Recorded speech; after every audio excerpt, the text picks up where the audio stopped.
Salut, c'est la Minute Même, et pour la première fois en 28 numéros, on va parler de stripteaseur brésilien en la personne de Ricardo Milos. Ricardo Milos est un top modèle et danseur pour adultes né le 11 novembre 1977 à Rio, au Brésil. Surnommé Ronaldinho, les vidéos de ses danses sensuelles ont été détournées sur le site Nico Nico Douga en 2011 avant de réapparaître sur YouTube à la fin de l'année 2018 afin de troller les cosplayeuses TikTok. Alors, qui dit danse érotique dit nudité, dit strike de ma monétisation sur YouTube. J'ai encore un paquet de salles suite à ce qui m'est arrivé avec FBI Open Up. J'ai donc décidé de censurer tout ce qui pourrait paraître être litigieux avec des photos de moi faisant la grimace. À chaque fois qu'il faut cacher une bite ou des nichons dans nos vidéos, nous autres les youtubeurs, on trouve rien de mieux à faire que d'y mettre notre tête à la place, ce qui est assez grave et dérangeant au fond. J'ai donc décidé de censurer tout ce qui paraît être litigieux par des photos de pandarous faisant des grimaces. Un petit mot pour vous dire qu'on est vendredi, que je viens à peine de mettre la vidéo sur YouTube et qu'elle est déjà démonétisée. Alors la version que vous allez voir est une version remontée et encore plus censurée, mais il est probable que pour le robot de YouTube, même des mecs torse nu, ils n'en veuillent pas. Du coup, voilà, si vous voulez soutenir l'émission, rendez-vous à la fin de la vidéo. Alors, qui est Ricardo Milos? Né d'une union irlando-brésilienne, Ricardo est né le 11 novembre 1977. Lui, ainsi que son frère jumeau, ont été adoptés par un couple canado-grec, les Milos. Papa Milos est photographe, et ayant appris au petit Ricardo aussi bien à prendre des bonnes photos qu'à poser dessus, celui-ci se tourna assez vite vers le modeling et le bodybuilding. Selon sa fiche sur Gachimechi Wiki, il fait 1m72 pour 86 kg, il aime le bowling, les DVD et un faible pour Snoopy. Ses couleurs favorites sont le top. On s'en fout. Ce qu'on retiendra surtout, c'est que Ricardo a publié sur un site porno nommé Jogbut, au début des années 2010, une vidéo de lui en train de danser. Dans celle-ci, on le voit arborer un bandana rouge, une mine ravie et un superbe string en forme de drapeau américain que vous ne pouvez pas voir car il est masqué par notre ami le pandarou. À partir de là, le personnage disparaît et le mème commence.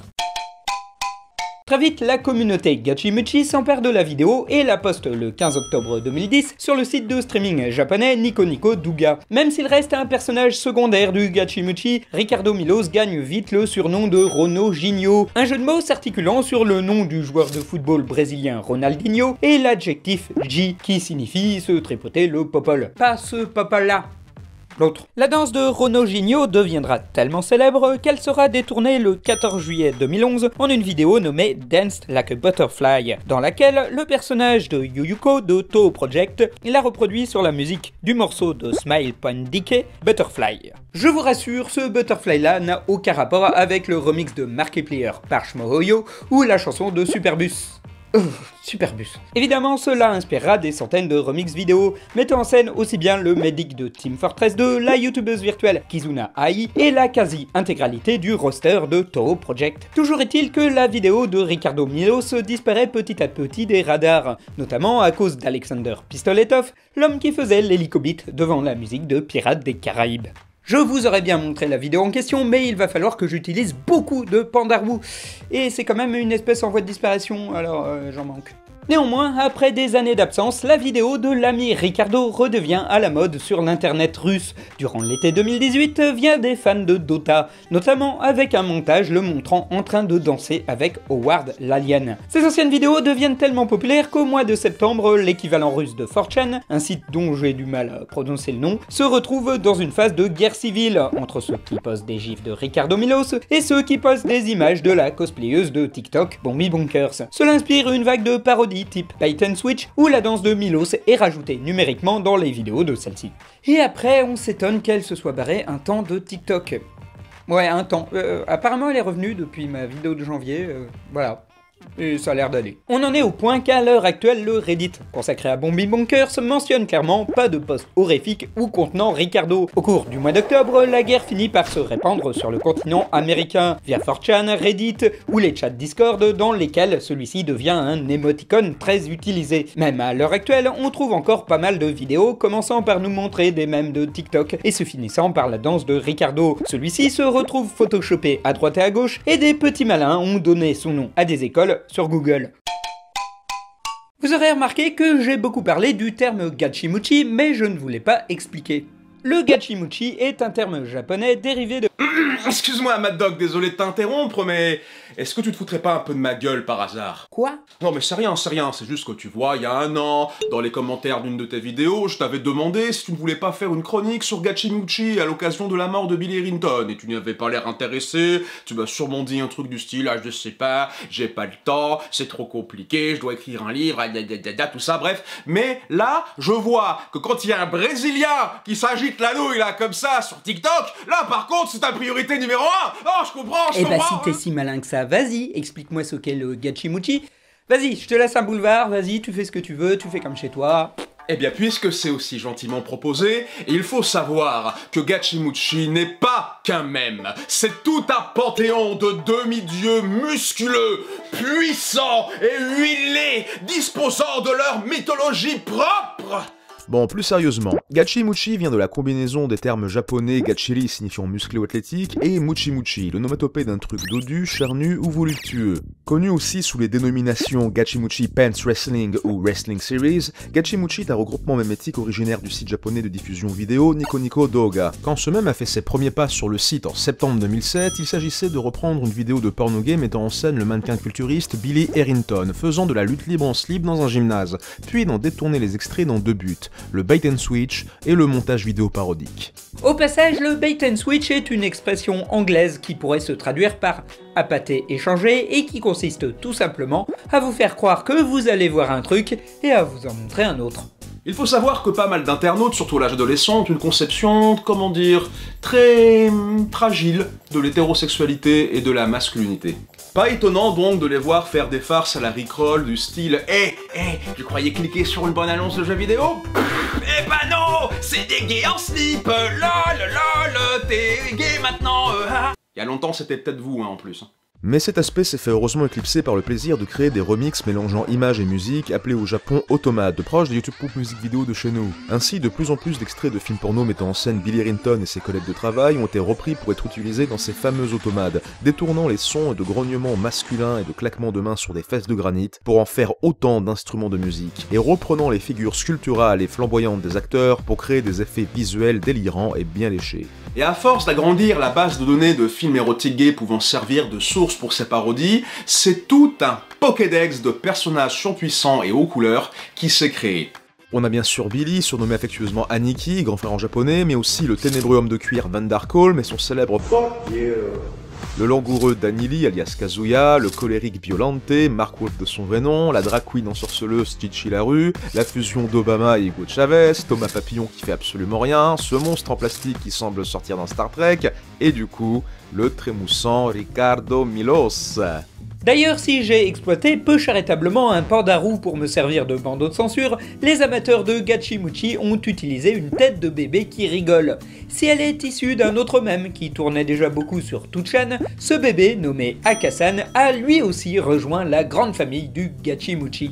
Et tous ces personnages chamarrés mis en scène dans des situations aussi délirantes qu'excentriques ont fini par conquérir le cœur des fans de mèmes et détournements. Ainsi, on peut comparer cet univers bariolé à une version plus musclée de la culture camp. Le camp est un mouvement culturel, souvent associé au kitsch, consistant à tordre le cou aux idées préconçues entre la haute et la basse culture, ou le bon et le mauvais goût. Il transforme en marqueur identitaire fort porté avec fierté tout ce qui peut être facilement jugé comme excessif ou vulgaire. Une grande partie de la communauté LGBTQ s'est saisie du camp comme cheval de bataille pop culturel, créant ainsi de nouvelles icônes aussi colorées qu'extravagantes. Le Rocky Horror Picture Show, c'est du camp. Pink Flamingos et Hairspray, du camp. RuPaul's Drag Race, pareil. Et Village People, pour sûr. Musclor et les maîtres de l'univers, c'était peut-être pas fait exprès, mais oui, sans aucun doute. Des parallèles entre le capital sympathie ostentatoire du camp et des mêmes Gachimuchi peuvent être tracés, surtout combinés avec un certain archétype humoristique du culturiste radieux apprécié chez les geeks du Japon, comme en témoignent des jeux vidéo comme Choaniki et Muscle March, Armstrong dans Fullmetal Alchemist ou juste Jojo quoi en fait. Gachimuchi est devenu une imagerie fédératrice qui a su captiver les créateurs audiovisuels du monde entier. Une fois par an se tient le International Wrestling Festival, où différents musiciens, infographistes et monteurs vidéo du Japon et différents pays se réunissent pour rendre hommage à cet univers dans un carnaval d'effets visuels et de remixes musclés des dernières musiques souvent d'animés ou de jeux qui ont marqué une année. Passé d'une farce teintée d'homophobie sous-jacente, Gachimuchi est devenu un vrai message d'amour à la fois camp et geek entre les nations. Et c'est quand même bien de voir un élément de ce folklore, de cette mythologie, s'exporter hors de YouTube et Nico Nico sur de nouvelles plateformes comme TikTok et Discord pour toucher encore plus de monde, comme Ricardo Milos vient de le faire. Quoi? Qu'est-ce qu'il y a? Pourquoi tu me regardes comme ça? Rien, en fait je me disais que ça faisait 2 ans qu'on n'avait pas fait de vidéo collaborative tous les deux et... Bah mine de rien, ça m'avait manqué et c'est chouette. Pour en revenir à Ricardo Milos, celui-ci ne fut pas indifférent devant le regain de popularité qu'il a connu durant l'été 2018. En effet, cela faisait quelques mois qu'il s'était lancé dans le let's play sur Twitch et cela lui apporta de nouveaux téléspectateurs en masse. Depuis le mois d'octobre, il a d'ailleurs ressorti son bandana rouge et fait des vidéos sur League of Legends en exhibant ses pectoraux sous le pseudonyme de Gogo Boy. En conclusion, Ricardo Milos m'est sympathique. Parce que nous avons un type qui est quand même irlando-brésilien, adopté par un couple gréco-canadien, qui devient populaire grâce à des vidéos japonaises, des détournements russes et du shitpost américain. Ce type est devenu le fruit d'une collaboration humoristique et culturelle entre les peuples pour avoir juste agité ses fesses. Et c'est beau, putain. Voilà, cette minute même est terminée. Merci à mon pote Hermite Moderne pour avoir participé à cette vidéo. Je vous mets le lien de sa chaîne en description parce que c'est toujours bien de soutenir les petits youtubeurs. Merci aussi à ceux qui m'ont suggéré ce même, que ce soit sur YouTube ou bien durant la Medinasia. Car je rappelle le concept, je prends parmi les commentaires les plus populaires sur YouTube afin de vous livrer une émission un petit peu celle que vous voulez et celle que je veux. Alors certes, en ce moment mes émissions arrivent un peu en retard vis-à-vis de la hype, mais j'étais très occupé, notamment à écrire un livre qui s'appelle Panique à la convention maudite de l'angoisse, et qui est une parodie de livre dont vous êtes le héros, qui se passe dans une convention, c'est écrit, voilà. C'est une petite parodie de l'univers des conventions geeks. On peut s'amuser dans ce livre, par exemple, à participer à un concours de cosplay, ou tester les nouveautés jeux vidéo, ou s'acheter des t-shirts à la mode, ou faire la queue pour la file d'attente d'un youtubeur célèbre. Je vous avais promis qu'on pourrait l'acheter en ligne, c'est chose faite, vous pouvez le commander via mon blog qui s'appelle La Chronique Facile du Mercredi.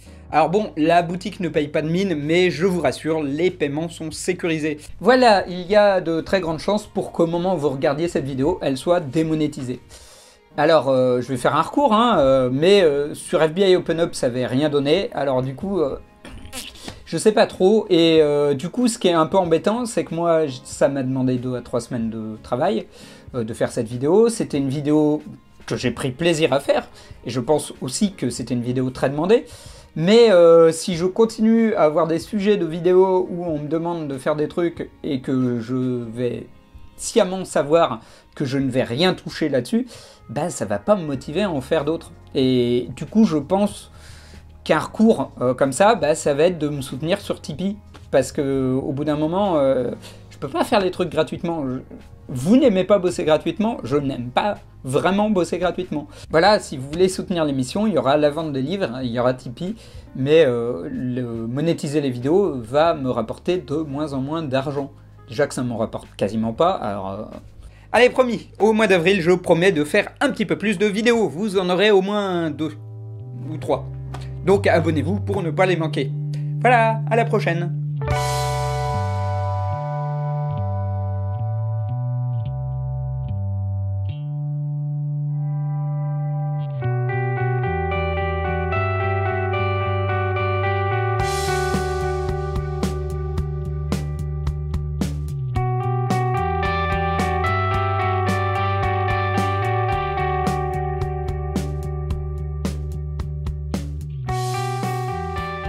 Voilà. Nailed it! Boom!